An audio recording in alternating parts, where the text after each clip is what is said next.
What are the risks of traveling or flying too soon after your surgery? And what are some of the warning signs or symptoms people should look out for when traveling after surgery?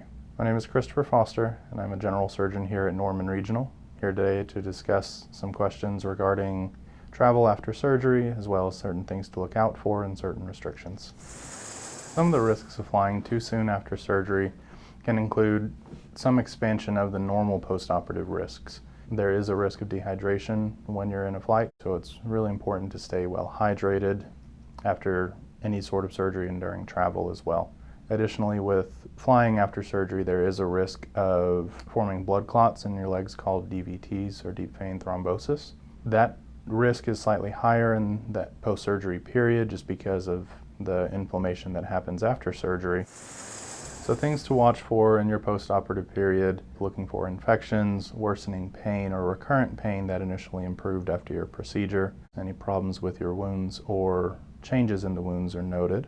It's very important to talk with your surgeon to be able to see what that post-operative course would look like and what your expectations may be on lifting, activity, range of motion, requirements or restrictions, as well as certain wound care that may be necessary in your post-operative period. That can vary highly based off of what procedure you've had performed, so it's important to ask your surgeon what restrictions they'd have as well as what time frame that would be.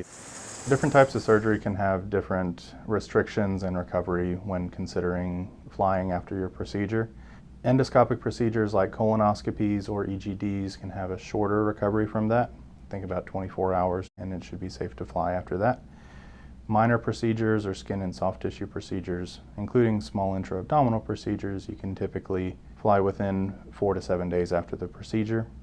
Major abdominal operations, organ resections, colon procedures, those can have a little bit more restrictions afterwards, and you may want to wait around 10 to 14 days after your procedure. Other procedures, such as orthopedic procedures, neurosurgical, or other subspecialties, may have longer restrictions, and it's important to have that conversation with your surgeon or provider to be able to see what those restrictions may be. So if you start experiencing something during travel or during a flight that is concerning to you, it's important to reach out once you're able to get to your destination and make sure that your concerns are addressed appropriately.